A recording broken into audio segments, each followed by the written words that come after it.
to the Founder Fit podcast. My name is Damian and I have Scott to the left of me.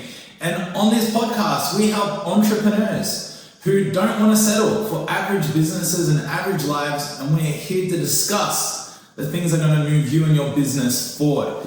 And today we're going to be talking about entrepreneurship and how most people in this day and age, whether they want to or not, somehow going to be forced into running a business, running a side hustle. And if we really think about the future and what's coming, the landscape of AI, it's going to be taking jobs, but also the cost of living. So people are looking for alternatives, whether it's a side hustle or to grow a business. So Scott, what do you think about what is coming, in the future, the landscape of, employees, and how so many people are going to be, really forced to make, some extra money and, take on a business themselves? Welcome guys, exciting. This is, if you're an entrepreneur, this is the place to be. And if you want to get ahead in this crazy entrepreneurial space now, you're going to need the edge. You're going to need the mindset edge. And that's what we do here. Answer to your question, Damian, this is a big one. So the landscape is unprecedented. Well, it's unprecedented and precedented at the same time. It's like at one point in time, tractors changed farming. And, and that sort of shifted the world that the agricultural age that we were once in, where I think it was like 90% of people or employees were, or employment was farming. And then technology came and it removed that and it shape-shifted people into different roles. There would be mechanics for, all the technology that was now used for farming, and they would be distributors of the increased amount of product that could be farmed and sold. So, but this is a little different. AI, the age of AI is changing the landscape, because now, what is essentially coming is not just software, it's the hardware component as well. It's the robots. And I don't know if I want to go down that rabbit hole too much in terms of for our listeners, but the thing to consider is, in the world that we're in now, is, okay, well, where does that leave me in my job? That's or position in company or in my business. And that's the number one question that you need to ask. Again, I always refer to Tony Robbins because he's so brilliant, but he says it so eloquently, which is anticipation is the ultimate advantage. And he uses the analogy of, we're at Thanksgiving and for the Americans, but we're at a holiday, sort of get together with the family, and the young kid comes along and he says, hey uncle, want to play this game? And the uncle's hesitant because he's never played it before, and the kid's like, no, it's really good, it's really easy. And he goes, okay, well, let's play. And the uncle, he gets on and he does two moves and dies. And then the kid gets on and he's there, doing moves left, right, and center, and he's there for 25 minutes. And basically Tony wraps it up and says, well, why was the child so good? Is he smarter? Is he faster? And he's none of those things, because he's a child compared to an adult. But he has the anticipation of the game. He understands where the bad guys are and what's coming up, so he can move before it happens and he can shoot accordingly so he doesn't get shot. And I remember that, I remember these stories from Tony just vividly, because it's so important. When, first of all, I've had the battle scars of not anticipating. I've been taken out by things that I didn't expect, whether it was, government, whether it was competition, whether it was COVID, some things you can't see coming. But, anticipation ultimately is the ultimate advantage. So that becomes the first principle to go by. So if that's the case, if you're starting to think about that, well, I implore you to start thinking about that. Let's assume you are. Okay, well, what does that now mean for your current circumstances? Are you an accountant? Are you a graphic designer? Are you a founder, entrepreneur with a team? Are you solopreneur? Are you doing everything yourself? Are you a salesperson? So where are you currently in your life cycle of entrepreneurship?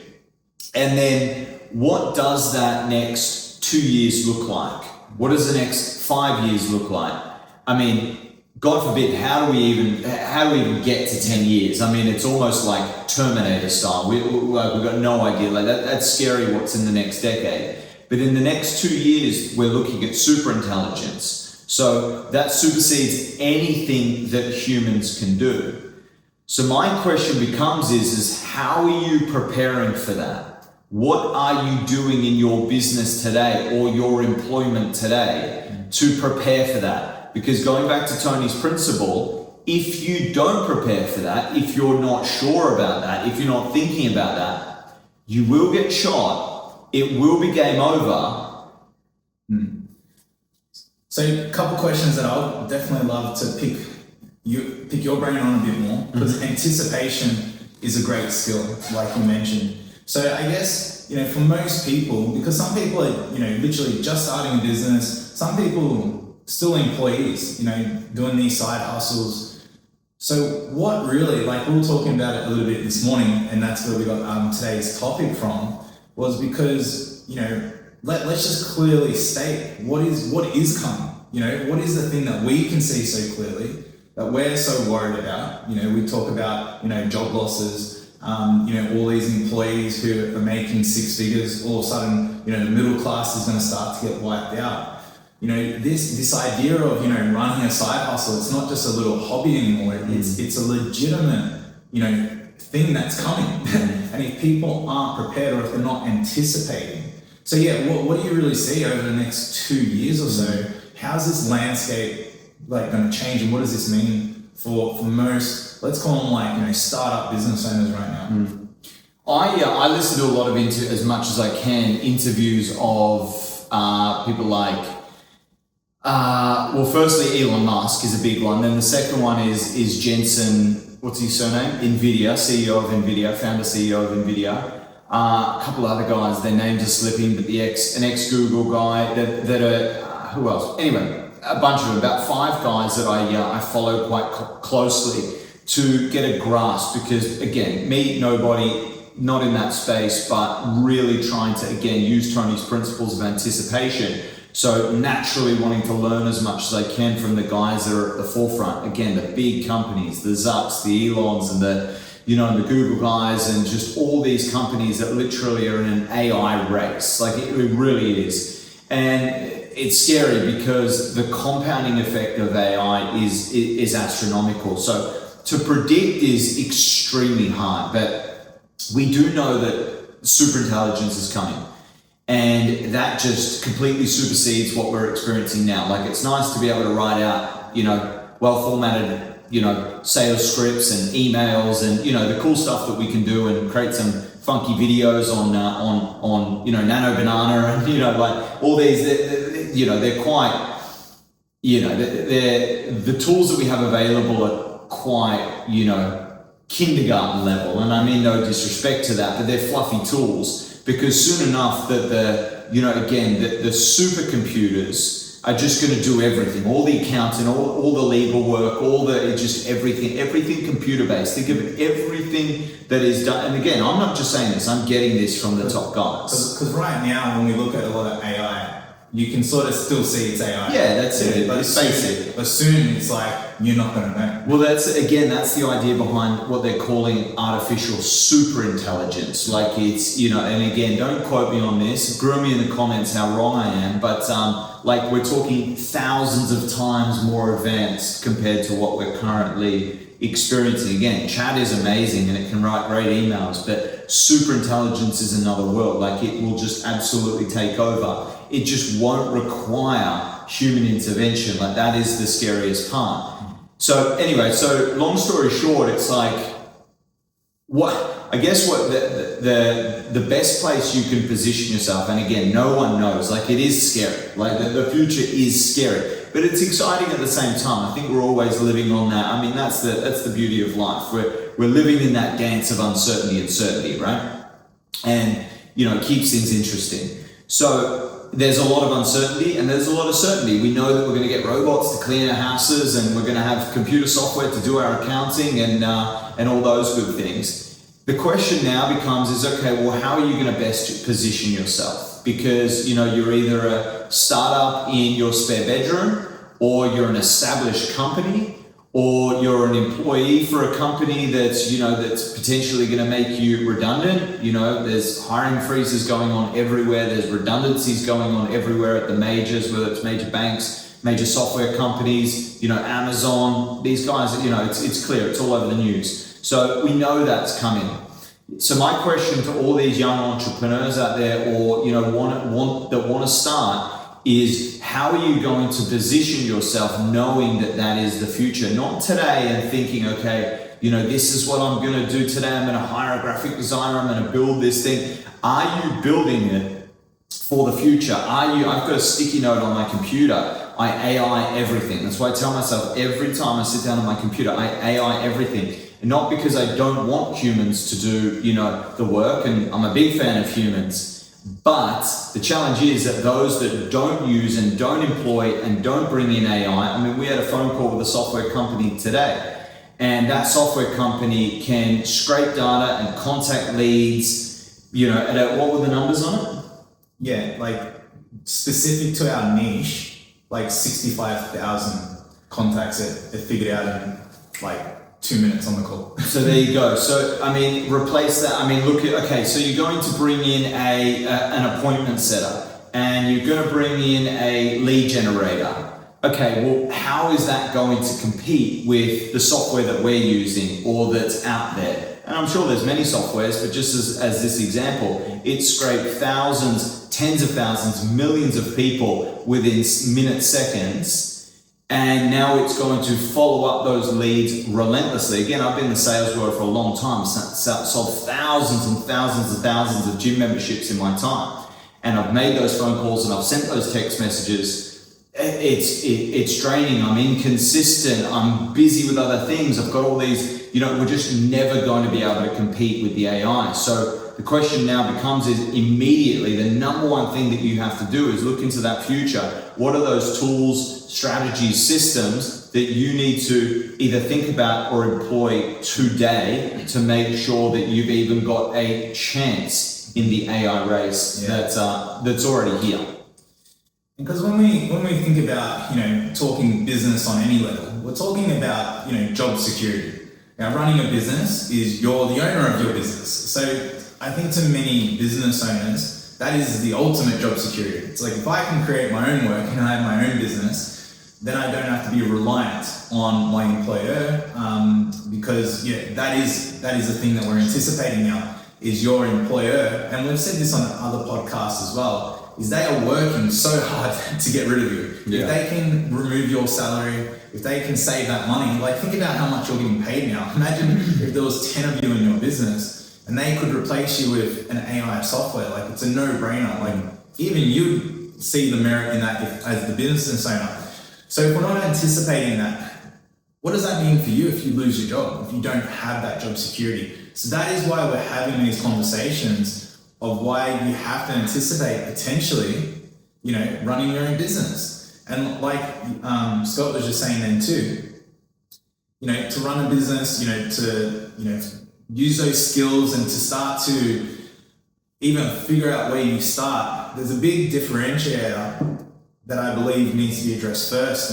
And we've always said this as well, is the mindset of an employee and a business owner are typically two very different mindsets, two totally different approaches. I believe an employee, they don't want to take all that responsibility on. They're typically very good at what they do, and that's why they focus so much on it. But when we really look to all the other things that go on in a business, you've got to take on all the responsibility. You've got to be good at delegating. You've got to be good at communicating. You've got to be great at handling stress. You've got to be good at, working all the time. So this is where, we see a lot of, these, I guess, like employee type people who go into these side hustles or doing, go to launch a business. But if they don't change that mindset, you can't run a business with an employee mindset. Like, we talk about it as an example, like we don't take the weekends off. We work every day because we want to work every day. A business owner, there's always something to do. and we love it because, you know, that's part of the job, and it's part of, you know, having that freedom and that flexibility. So we don't just do our 9 to 5 Monday to Friday, but there's so many people, and like we've coached these people where they want to run a business, they want to break free, but then they want to, you know, switch off Friday afternoon and go out Friday and Saturday night. And it kind of just, you know, again, they're stuck in that typical employee mindset. So there's a shift there. So I'm gonna ask Scott, because Scott's also worked with a ton of these people as well. So Scott, what do you think, in your experience, is like the biggest mindset shift like someone must make from switching from that employee to founder mindset? The number one trait of an entrepreneur is the ability to handle stress, because the name of the game is solving problems. Again, if you look at a video game, and the goal of the video game is to go through all the obstacles to then take on a bigger obstacle to then get some form of reward.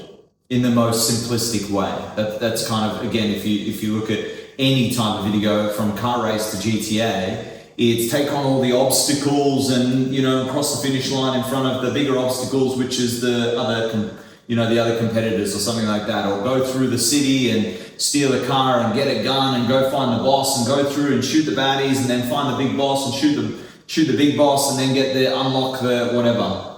And the idea behind that is that the whole thing is problems. Literally the whole thing, if you think about it, the problem of getting around these corners and dodging that car, or the whole problem of finding a car and stealing it and then going to find the boss, it's all problems. Yeah, clearly plays GTA. If you played a lot of GTA.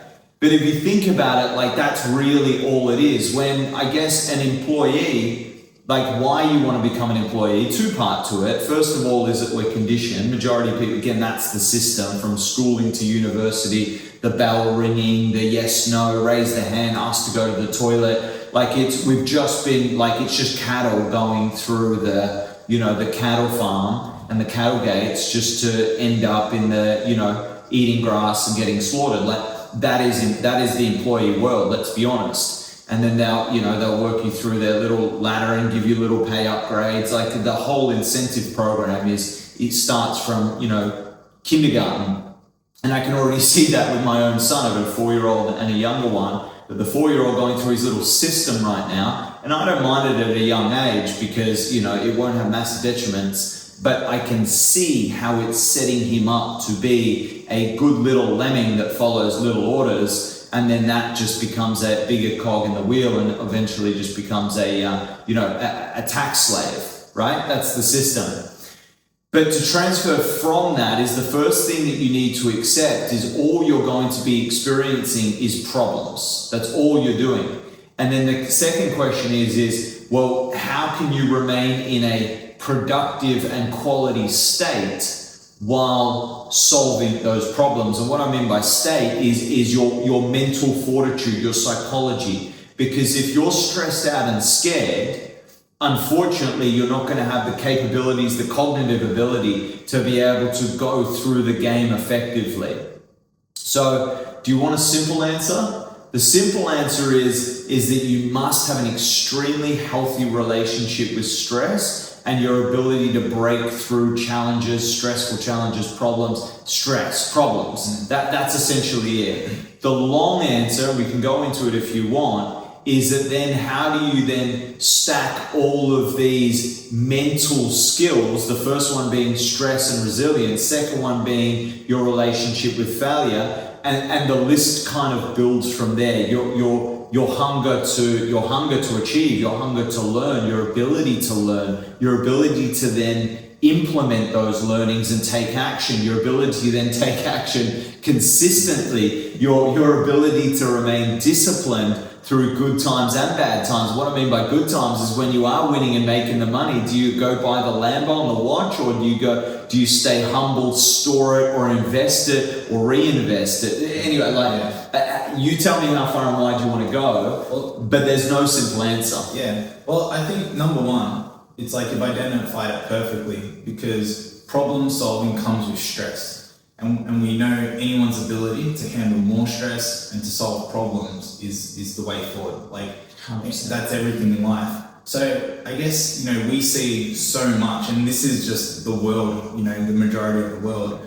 And, me and Scott, we both started as personal trainers. I've been a high-level coach for 18 years, still work with, high-level athletes all around the world. And, one thing that we always find in business, and this is feedback we get from, people who have run multi-million-dollar businesses, is they love working with athletes in business. Because these athletes typically, can display discipline, they're very consistent, they love routine, but because they take care of their body and they're healthy, it says a lot about their ability to handle stress, their ability to handle decisions. So what we do see, which is typical, is what does the normal stressed person look like nowadays? Like when they get stressed, if they don't have the tools or the habits to deal with it, what are they turning to? Like alcohol, fast food, drugs. They're going to things that can just numb the pain or the discomfort of stress. We see that all the time. So yeah, I'd love your thoughts there too, because we'll talk about that. We'll talk about I guess what people are turning to, which is the problem. And then let's flip that after and really talk to the habits that they need, not only to act like a very successful person, but how we'll go over the habits that are going to lead to long-term success as well. Yeah, it's cool. There's two parts to attack this, and I'll go through both of them. And this comes from, again, like studying winners relentlessly, obsessively, and I've mentioned this in other podcasts. It's because I come from such a well below average background and environment, and then because I was lucky enough to be born when the internet is just coming of age, right?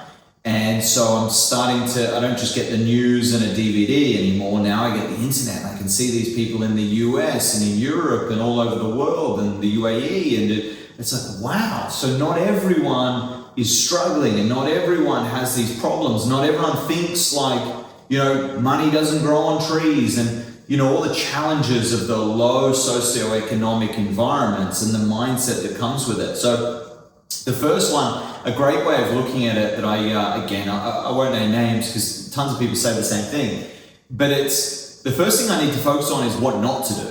Do you know what I mean? Like, don't be playing excessive video games. Like if you're doing that, it's a losing formula. Don't be eating excessive, processed foods. Don't be consuming high amounts of sugar. Don't be drinking alcohol. Don't be taking drugs. Don't be taking legal drugs. Don't be taking that shit that the GPs are shoving down your throat because you're having a bad day. You're meant to have a bad day. Having a bad day is a good thing because it's going to kick on your fight or flight, your adrenaline, your stress. And with that, if used correctly, is your supercharge to go and take action, because back in the day, it was your supercharge to run away from the tiger or the enemy or the sword or the spear. Now it's, I'm a little bit anxious because I got a parking fine and I'm not working hard enough, so I don't know if I can afford it. Well, I need to go to the doctor because I've got anxiety about this, and they're going to drug you up and take away all your power. So there's absolutely certain things that you should absolutely not be doing, and there's a massive list, and I'm not going to go into all of them. You know what they are. You know what you're doing. Scrolling far out, man. Like that will kill you.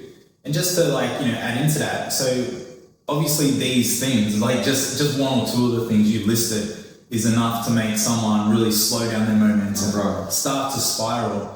But also what happens is once you start, you go have a few drinks on a Friday night because you're stressed, it compounds in that negative direction, because the next day when you wake up feeling bad and hungover or not right, then you're not motivated then to go take real positive action. Then it leads into another bad habit and into another bad habit, another bad action. So before you know it, you're just stuck in this hole, like, because it's like just one thing leads into another thing. So it's that's like what you were saying. It's running a business or life in general. We have high moments where everything's going good, and we have moments where we definitely, things are challenging. But that's like, it's like the body with pain. It's just a signal. That's all it is. And if we then take that signal as like something is wrong, and we mask it with something that is inherently bad for us or a bad habit, we're not, like Scott was saying, we're not using that feeling or that emotion or our natural, because it's all built into us. Our body is built for survival, and that's why we get into fight or flight. That's why we get into adrenaline. So absolutely, so true. It's like, it's like, two wrongs don't make a right. You just can't go bad. And then a lot of people just wonder why they're not getting ahead, wonder why they're not making progress, which is huge. So what not to do is definitely the starting point. So what would you say then? Because I think sometimes people look at, when they see all the advice and all the tips on what to do and what they should be doing, it can be overwhelming at times as well. It's like, I've got to do this, and I've got to read affirmations, and I read this book, and I watch this other podcast, and it can get too much, where that in itself can send you the other way at the same time. So I know with myself, when we're coaching people for fitness or even in business, it's really about just stacking smaller wins, right? So what are some initial wins? What are just some at the basis? What are just the easy things that people can do to start to build some momentum? Yeah, if this is the advice, I was just thinking about it then. If you see me staring into the abyss, that's what I'm doing. I was just thinking, like, okay, if my son came to me at 21 years old, and we just, I hadn't seen him for a long time for whatever reason, and he came to me at 21, and he was in a bad place. He was taken by the system, and he hated his job, and he was, or he was, tried to do business and had multiple failures, and he was, taking legal or illegal drugs, and he was, gaming his life away, and he was spending most of his time on some sort of device, from a computer to a PlayStation to a smartphone to a headset and just literally just drowning his life because reality is too hard, because he just hasn't been conditioned. Again, if you get in a fight, if you have never done any fight training and someone throws you in the ring with a professional boxer, it's going to be really painful. It's going to be a bad day. But if you get conditioned for that fight, and you've done the sparring, you've done the training, you've taken the hits, then it's not that, it's not some huge shock to the system, and you're not just going to get knocked out in the first 30 seconds. It's the same with entrepreneurship. It's not as if you're not going to get hit. It's not as if you're not going to get in, you're not going to get in a bad position and it's not going to hurt. But it's your ability to be able to be accustomed to taking hits and to be able to come back from those hits and keep going. Like they say, famous Rocky, it's not how hard you get hit, it's how many times you can get hit and keep going forward. Like, that's entrepreneurship. And so my advice to my son, if that was that, is the first thing is you need to find some form of mentor. You need to find some form of, and when I say mentor, it doesn't mean someone, that you're in literally like lifelike proximity with, but who do you look up to? Is it a Kobe? Is it a Tony Robbins? Is it a Conor McGregor? Is it a Donald Trump? Is it like who like in what sport, what field? Is it, again, there's just so many incredible people out there. I think of just random names, like a Kevin Hart. Like, what do you mean Kevin Hart? Like, he's just some ghetto kid that's just now turned comedian, turned actor, turned entrepreneur, and if you listen to his psychology, he's upgraded in such a way that it's obvious and clear why he has the results that he does. He's not just funny. He's got a set of programming now that is completely different to where he comes from. And so my advice is, who is that mentor? For me, it was Tony Robbins. I truly related to him because he came from these, tough suburban sort of thing, and he was, and all these things, and he just really wanted to break out of that damaging psychology that was around him, and he did the seminars, and he was a cleaner, and he got the money to go to his first seminar, and it was, it was $47 or whatever it was, that was me. You know, I was going to all the free, I lived in Melbourne at the time, and I was going to all the free seminars, and I did as much free stuff until I could afford it. And then I'd do $1,000 3-day, and it was like, whoa. And this was essentially that's what he did. So that's what I did. And that's what started the momentum for me. So that's absolutely the first step. If you look up to athletes, what do athletes do? They get up at the same time every day, they strap on those shoes, and they go out and get it in the gym. You know, mine was different. I went to seminars, but you might go to the gym, and that might be your thing, because you look up to the MJs or the Steph Currys or the what's his face? Football, like a million of them. Do you know what I mean? Like, who is it? Roger Federer or your Tom Brady's again, there are so many of them, but pick one. What do they do? How do they think? That's your first step. Now you need to condition accordingly. Doesn't mean you're instantly, clearly not going to get to where they are, but at least you're going to shift your direction. Everything is directional. You're either waking up each and every day and thinking thoughts that are sending you in direction A. Positive or negative, whatever. But those thoughts and feelings are sending you in a direction. Or you're going to shift those thoughts and feelings like I did, because I got them from someone that was going in a certain direction. I liked that direction. So I wanted to employ his thoughts and feelings. And almost instantly, things start to change because you change. And that's just reality. So that would be my absolute first step.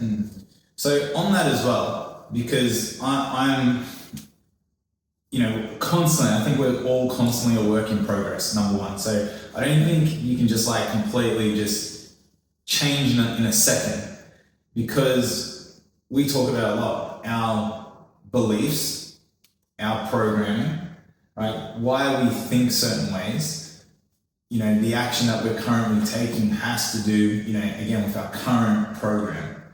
So yes, we can look up to all these people and we can see the things we like in it, but then sometimes we still just act the opposite, or we act just the way we've always been acting. Mm-hmm. So I know, Tony Robbins is big on this, we dive into belief systems, but we dive into that programming. And I know a lot of people out there, like they want X, but they do Y. Right? And, when we deep dive into that, where does this program come from? Like environment, childhood traumas, I guess past experiences that get embedded into us. Now, and then this forms our, like our subconscious, I guess, So what would you say to that person who, it's like, that sounds easy, Scott. What you're saying sounds easy, but it's actually really hard. Like, it's not like, it just sounds easy, but it's not easy. You don't understand, or my situation is different because of X, Y, Z. Yeah. And what I know this because I used to be that person. But it's these excuses, as we say, always sound good to the people who are making them. But it's like these stories, these programs, they're like, they can be changed, can't they? Like they're not real. They're just a story that we've just been playing over and over and over again, and then we just believe it so much. So, I call it here, the notes I actually have here is, people fail from these invisible limits that we place on ourselves. Again, it could be a story, or it could be the way that we see something.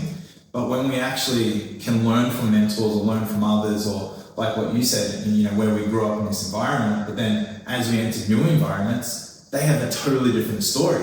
Hence why they're getting totally different results. So the actual question here now is, how do people start reprogramming these limiting beliefs?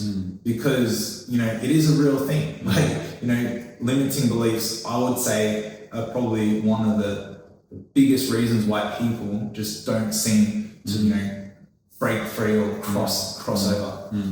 Yeah, it's good. And limiting beliefs are certainly, you hear that a lot. I look at it like just really simply, just to simplify that, is just beliefs that don't serve you. And you're exactly right. That's what it is. It's a belief that doesn't serve you. Like when you do start coming up with those excuses, you could be 100% right, but the question just becomes is that belief going to be serving you? Like it could be rainy and wet and cold and not ideal to, go for a run. You could be absolutely right about that. But is that going to serve you? You know, is that going to serve the future self and the goals that you have? Like, it comes down to this. So again, it goes back to conditioning. You're right. If I'm conditioned to always make excuses, then naturally and unconsciously, that's what I'm going to do. How do I break that pattern? Yeah, look, nothing great is easy. And firstly, that's probably one of the best belief systems that you can have. You have to understand and you have to appreciate, and this is again where I had to change dramatically, was everything, you know, almost came quite easy to me. Yet, like, I became a PT, easy, did the course, easy, you know, got clients, easy. But none of it was extremely, you know, it was all at the low level, and I was tricking myself that was accomplishment, because I didn't have an idea of perspective, and I set my standard to satisfy my ego. And what I mean by that is I would keep the bar low so I could easily jump over it. And that's a massive problem, because naturally it's going to keep you small, and playing small is always going to keep you unfulfilled. And unfulfilled is naturally going to show up in the way that you then feel. And the way that you feel is then going to then determine how you act. So where I'm going with that is like I said, a model is the best thing you can do. It's basically what a model is, or a mentor, is a North Star. And then it's understanding, well, what are the beliefs, going in then micro. Okay, well, what is Tony's belief system around, you know, business? Business is A, business is B, business is C. What is Tony's belief system around, you know, health and the body? You know, he believes that you can't, like, business and life is all about energy. Okay, so if you have no energy, then you have no chance of being successful. That's his, you know, that's kind of what he said, because everything is energy. If you're going to build something, the amount, like as in a business, the amount of energy that's required. If you're going to have a sustaining relationship that requires unbelievable amounts, you're going to have children, great children, the energy that's required. You're going to have a great, you know, you're going to live, not just live a long time, but live a long time with, you know, with great health, without problem, without living on the, you know, the drugs and the surgeries and all that. That's going to take a lot of energy, a lot of effort. So, you know, that's a belief system. So then the question, once you understand that, you then have to ask the questions is, well, what do I do for my health? What am I currently doing for my health? Well, I don't even exercise. Well, that's a good place to start. And I won't pitch it, you know, in terms of you have to do this, but this is why we're here today. This is why we're here right now doing this podcast, because we see people, these are great questions, because, you know, to me now, fortunately, they're now obvious and easy to just go, yeah, just do that, do that, do that. But you're exactly right. When you're stuck in, you know, the suburbs with no money, with broke friends and family, then breaking out isn't as easy as just going, you know, switching on your phone and getting a mentor and it's all great. You know, I don't want to come across like that. But at the same time, it's still the place to start.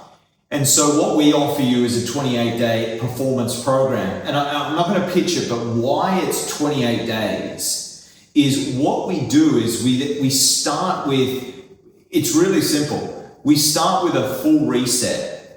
You start with, you know, you come in with your certain beliefs, and our job as coaches is to reset those beliefs, recondition those beliefs into something more empowering. So for example, you know, what are the things, if you are in business and you're stressed out and you're not, you know, you're not moving the ball forward, or you're taking one step forward and two steps back, and it feels like you're treading water with, you know, the amount of money that's not coming in and the expenses that are going out. And it's like, how do I solve this? And what is the next? Do you know what I mean? It's just complete overwhelm. If this is you, then you've got beliefs that are creating that. Do you know what I mean? Because that's not the fact for everyone. There are people that at 17 years old making millions of dollars, like on the internet. So, you know, and if you were to study him and just question him for 10 minutes, you'd find, and then question you'd find out very quickly the difference between your belief systems. And that ultimately is the difference. So part of our performance program, part of the 28 days, is to find out what beliefs are steering you in the direction that you're going. And it's going to be, again, for you, it's not as obvious, but for trained professionals, it's clear as day. Like it's so obvious why people don't get what they do, because we've just done it for long enough, right? It's like, again, if you're a builder, you know why if I walk into a house and it's got cracks, I got no idea why that is. But a builder will know immediately. It's the foundation, it's the structure, it's the, it's the leaks, it's the mold, whatever it is, he'll know. And so that's just a trained professional. And that's what we do. That's what we've done for over 30 years between us, and millions of dollars in business, because we've come from the ghetto, we've come from the suburbs, we've had all the problems, we've reconditioned those through, all these kind of things that we're now offering, and we've now been able to translate that into millions of dollars and healthy bodies and good relationships and whatnot. So yeah, that's where it's going to start. It's going to start in your belief systems, and that's where you need to start, whether it's with us or someone else. That's the second place. Mental, then beliefs. Yeah. Because I know myself, every time I've had to upgrade my belief system, it comes with resistance. And this is what I just want to, just really want to identify for most people, because I know when changing a belief, even sometimes, taking that first step, it feels not normal. And, it's the same for, doing something in business or even working towards your health goals. I train a ton of clients. When you give them the exact steps and they stop doing it 7 days in, it's like you were doing everything right. Now, why that is because what you're currently doing is you're comfortable at doing it. Even if it's giving you poor results, even if you're not happy, but it's your comfort zone, So as soon as you start to do something different, like go to the gym, well, you got to lift the weight, right? The lifting the weight means you got to put in the effort. And this is what I really want to explain, is to make change requires effort that feels different to what you are currently doing. And I know when people start to go, oh, but I got to read something, or I got to go to the gym, or I got to move my body, or I have to think deeply. All those little efforts are hard initially. And it can almost feel like it's so hard that you give up. And we do see a lot of people do it. They just stop, and even to the point of, the design of our program, 28 days. But what do we know about change? Is we know, on average, I think this is widely researched, it takes around 21 days to create a habit. But what we have seen more so, that if we can get people, taking that effort, making effort, taking consistent action, and we can keep them engaged for 28 days, this now changes from that thing felt so abnormal and hard to do to now that feels normal. And that's where we really start to change that reprogramming. So it's so normal. It is so normal. And even listening to the podcast like you're doing now, and we do it all the time, and we've said it, it's this is just taking on information. This is not, some people mistake reading a book, listening to a great podcast as personal development, or they know more. It's well, you don't really know shit until you do it. It's the knowing plus the action, taking that effort, that then actually creates the result that now means that you actually now know something about that. I think we used to have a mentor years ago, same mentor who used to say that, right? It was personal development is, taking on the information, overcoming the challenge, and being on the other end of that as personal development. I think Mark Revere, I remember him saying that many times back in the day.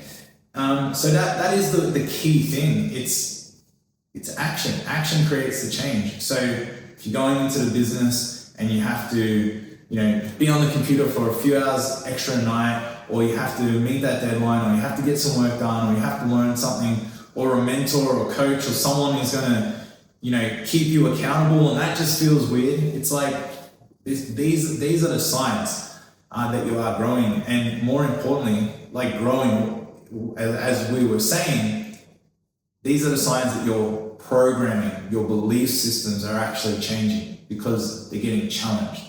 So if you don't experience discomfort, if you don't experience that sense of, oh, this is really hard, or this is requiring a lot of effort, it means you're still operating from the same place. And that is the most dangerous spot to be in.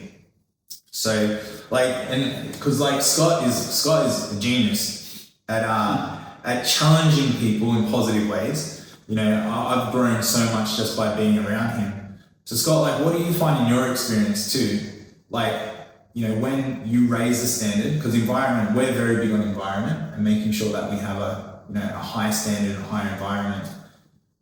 What is the clearest sign to you when someone is at that point where they are at that point where change is happening? At the start, it's kind of everything's exciting and ambitious, and then they get to the point where they can go left or right. They can make progress or they can go back to old habits. What do you find is that point? What does it look like? How do people know, when they get there, and just to trust themselves and keep going? Yeah, the biggest challenge that we have as humans to progress or to move forward is the innate requirement and desire for certainty. And then on the other side of that, which is uncertainty. So Tony has this philosophy around the 6 human needs, and everyone has 6 human needs that they have to satisfy. And I 100%, just jump on YouTube, Tony Robbins, 6 human needs, dive into this. It will change your world. Why? Because it will help you understand in such a simple way ultimately how you make your decisions. And so, long story short, he breaks it down into these 6, and the first being significance, second one being love and connection, third one being certainty, and the fourth one being uncertainty. Then the 5th and 6th is growth and contribution. He says they're the needs for the soul. If you're satisfying growth and contribution, that's where you're going to be at your best in flow state or peace or whatever it is. People call it when you feel consistently that life is good. Again, you've either been there or you haven't, but you wake up and everything's all good. And that's because you're growing and you're contributing. It's not by accident. But the first 4 he calls, they're the needs of the human, the biological human, the part of the brain, the amygdala and the neocortex, how we're designed. We require these 4 needs to be met at any given time. But then on top of that, he says that there's 2 main ones that are driving you, and these are based on how you are programmed or conditioned, it comes from your environment. So what Damian was saying is that we often self-sabotage for our need for certainty. Whenever it is that you're self-sabotaging, it's always because you are going back to old patterns or beliefs because of your requirement for certainty. Because let's be honest, who doesn't just want to throw out the drugs or the cigarettes or the wine or the alcohol or the fast food or the snacks or the binge scrolling or you know what I mean? I'll keep going, because again, we all have these issues, these problems, these challenges that we know are holding us back, but we keep doing them. And it all comes back to our need for certainty. We go to that cigarette because it takes us back to, a moment of stress-free and peace, and I can breathe, and the nicotine makes me feel a certain way, and the exhale and the inhale and the certain rhythm of breath, it makes me feel certain for a second. And that's why we go back to it. Same as the scrolling, we get the certainty of the dopamine hit and the distraction for the other, hard things, the uncertain things that we must do. Again, hopefully you get this. Well, because with that, right, that need for certainty. Yeah. Because even if someone is drinking alcohol, and we can all say right now that alcohol is not great for the body. Yeah. And even if the person's aware that they know it's not good for them, they might even have a problem with it, and they're like, I clearly got a problem. But if we remove that, then we flood all this uncertainty. Exactly. And that is almost, they can't handle that. Exactly. So they go back to the drinking. So they revert to it. That's why they stop for 7 days. Yeah. Like you just said. And you're like, oh, it was all going so well, and they had the perfect program. But then they go back to the old, self-sabotage, or whatever word that is. Again, these are all made up words, right? You really want to understand, not get so caught up in words. You want to get caught up on behaviors.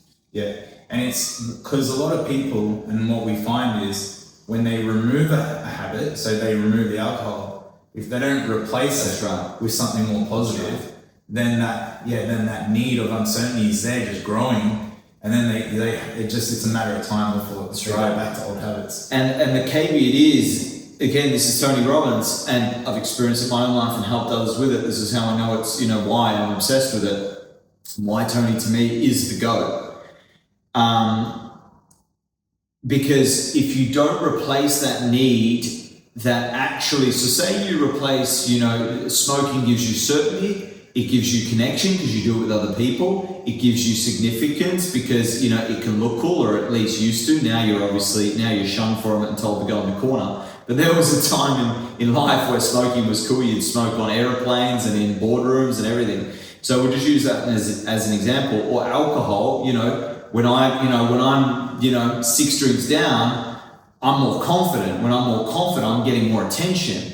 Do you know what I mean? So anyway, it's satisfying. The one thing can satisfy multiple needs, and that's why it becomes an addiction, and that's why we go back to it. To replace those things is often quite hard because you don't get the same result either instantly, or it doesn't meet all the needs that it did. For example, all right, I get certainty now from, I used to get certainty, significance, and variety from clubbing, as an example, going out, nightlife, drinking, having fun. What am I going to replace that with? Staying home by myself, watching Netflix. You know what I mean? Because again, a lot of people say, well, don't go out and work and sit on your laptop and work. You should be doing that instead.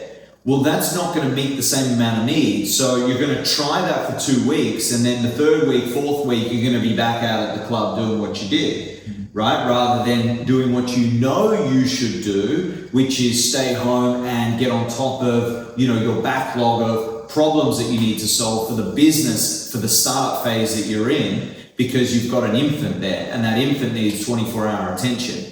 But we won't do that. We will default back to, we'll self-sabotage, and we'll go back to the thing that met all those needs, either consciously or unconsciously. And that's why, long story short, that's why you're self-sabotaging. That's why you can't break your habits, and that's why you take 2 steps forward in your business, in your life, but then you end up taking 4 steps backwards. Yeah.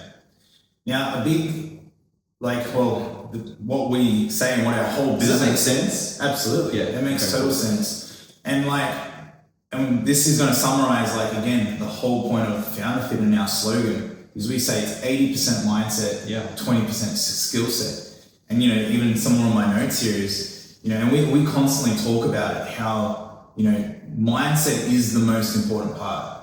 Skills come second, and skills are only such a small part of it, because the reality is you only really need to be good at some very few skills, right, to have enough to go and execute on a big level. And I think just listening to everything we just spoke about today, it is just so clear that the things that hold people back, stop people from growing, that stop people from breaking through, because as you grow a business, you have to turn into a new person. If you set out in business because you're either broke, not making the money you want to, and if you... Well, you have to become, and I'll just cut your point. You have to become the person that deserves the result in that business. Not all businesses are equal. And that's where you've got to come up with your again, modeling comes into it. You've got to come up, what is that goal that some people want to create an Amazon, some people just want to make $100,000 online a month and live in Thailand or Bali and, just raise 2 children and just be completely, detached from the world. They're 2 polar different things. But the question becomes is, who do I require to run that, that global, multi-billion-dollar enterprise? Or who do I need to become to make $100,000 online and live in Bali? It's like famous Jim Rohn quote, it's not what am I getting, it's who am I becoming. Yeah, that's it. And even another saying, these are all sayings as well, because they say if you get $1 million, you best become a millionaire real quick, or else you lose the money. 100%. Now that doesn't refer to skills. That doesn't refer to, you better learn accounting. It's no, you better develop a mindset of that millionaire, Well, we spoke about it in the car. We talk about a lot of really cool things. But stereotypes, when we break it down, we were identifying stereotypes. And, if we were to say, oh, I want to become a billionaire, well, I'm sure there's a stereotype for a billionaire. They have certain habits and traits. And if you just did those things, funny enough, you'd probably be a billionaire. There's a millionaire stereotype. There's a broke person stereotype. There's an overweight stereotype. There's an in shape stereotype. And that's why stereotypes, they're actually really good ways to look at it, because whatever I'm doing right now and whatever result I'm getting is because I'm just acting in line with that stereotype. It is as simple as that. And to change that, and that's why I said, your goal might be, I just want to make a couple $100,000 a year and go live in Bali and just be chill. That's a stereotype. Yeah. So you got to act in line with that. But that stereotype, if that's not who you are right now, there's a mindset gap. There's a gap in the way you think, and that's what needs to be worked on. Yeah.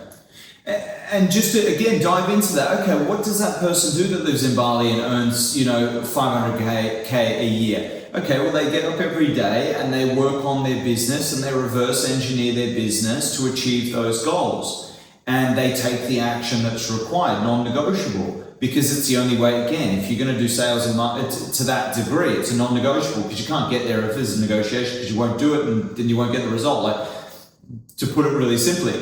But then, okay, well, if you want to be in the boardroom in New York and you want to create the next Amazon, you want to get investors, well, you wake up very differently. You're now, you're taking out your pitch deck every day and you're getting refused by all the big banks and companies and private equity, and, you're Jeff Bezos and you've got to get 10,000, whatever the number is, but he ultimately had, I think it was like 40 investors who all put in 10,000 each. Don't quote me on it's the story goes along those lines. I know the numbers I'm talking are inaccurate, but the story is that Jeff Bezos did something very differently than the guy or girl that's chilling in Bali on their laptop. But nor right or wrong, who do you want to be? Do you want to build the next, Facebook?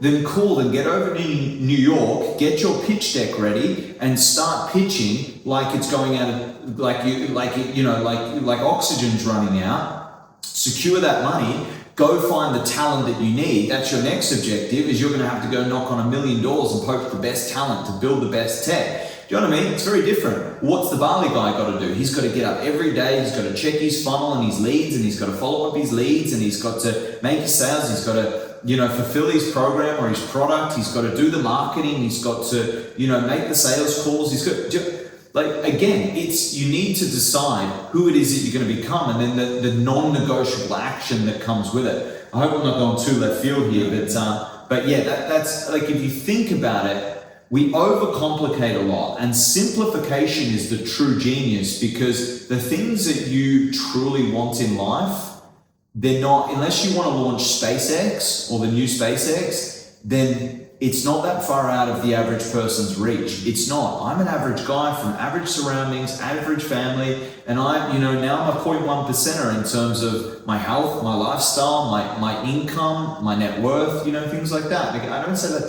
to gloat. I say that because I'm exactly average. I'm very average, but I've just been really good at what we've been talking about today, which is finding the guy or girl that I really admire the lifestyle that they have, downloading their psychology and genuinely implementing that psychology and action with discipline.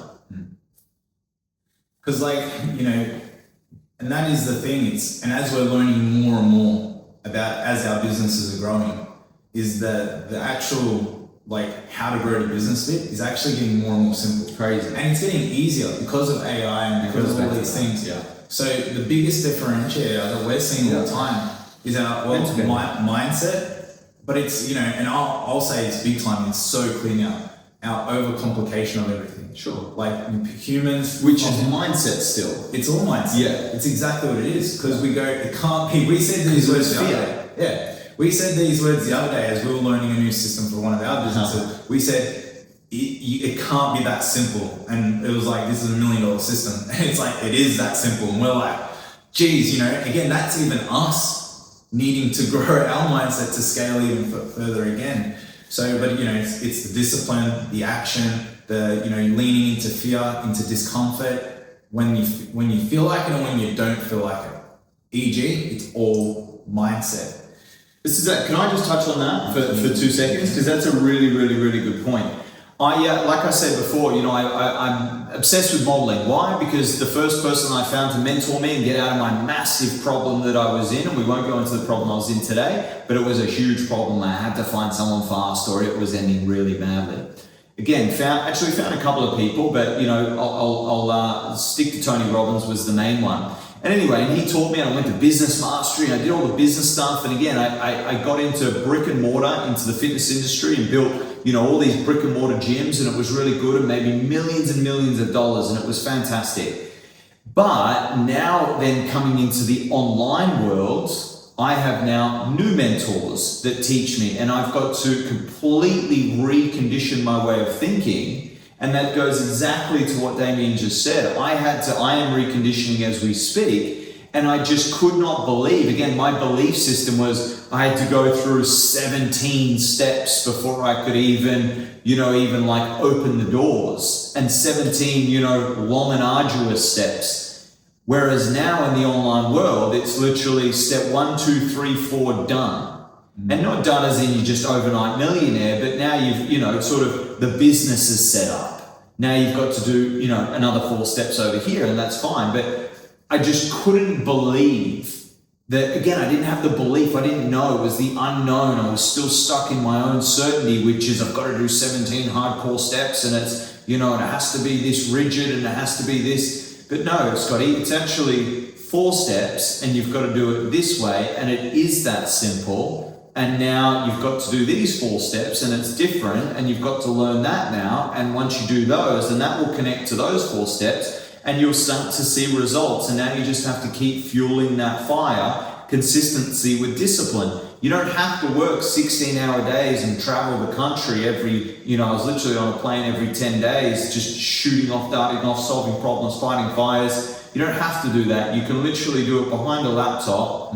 However many hours, basic amount of hours per day, because of the leverage that we have now with AI and the internet and, the trajectory of education and whatnot. And it's just like, wow. And I have to recondition all that. And that is now, because if I bring the old beliefs, I'm going to lose. I'm going to overcomplicate. I'm just going to do it completely wrong. And that's why I brought a mentor, paid for it, big money.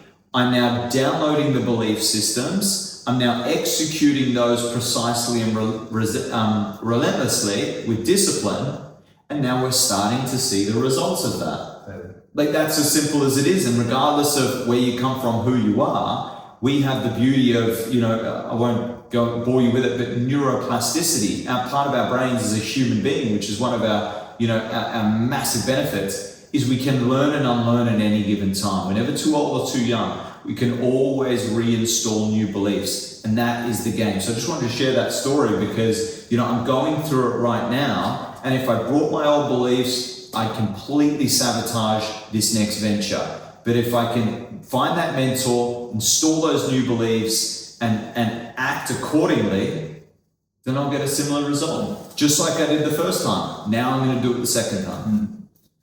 So the question that I'm sure you got now is, how do I reprogram my belief systems? And that is exactly what Founder Fit is. And you said the word simple, and we have actually created and I'm not going to bore you with all the details here, because we actually have a training video that you can go to in our description where we show you exactly what it is that we do and what working with us is like. So click that, watch it, and you're going to get all the details you need. But what we have developed from building multi-million-dollar businesses, from learning all these things, working with clients, reprogramming ourselves, is we have created a simple 28-day program, performance program, that can do the same for you. It can unlock your belief systems. It can, help you double your revenue, double your productivity. Again, if you want to watch the training video, link is in the description. You go there, and we're going to go through a video where we explain everything and how we work with people. So definitely go do that. But also, one thing I do know is, we can't help you. We do the podcast and you get some value out of this, but we can't help people that don't want to be helped as well. So if you are at a place where you're like, I need to make some change, I do want help, then that video is going to be exactly for you. Yeah, for sure, guys. Look, if you're stuck, if you're stalled, if you're not going at pace, if you're not kicking goals consistently with ferocity, in this world, you can't be doing things slow. It won't get you off the ground. You will not survive in this fast-paced AI, technological-driven world. You just won't survive. It's as simple as that. You can either take my advice and you can do something about it, click the link, learn something, take some action, do something about your situation, or don't and see what happens. But my advice to you is do something about it. Do the training, click the link, do the training and see what happens. Keep taking action, and if you keep doing that enough, you will find the answer. You will break through. You will. Absolutely. Guys, you got it. We believe in you. That's the episode, guys. It's been a big one. It's awesome. So much knowledge and big bombs dropped. So, guys, we'll see you on a call soon, hopefully. But if not, we'll catch you on the next episode of the podcast. Goodbye.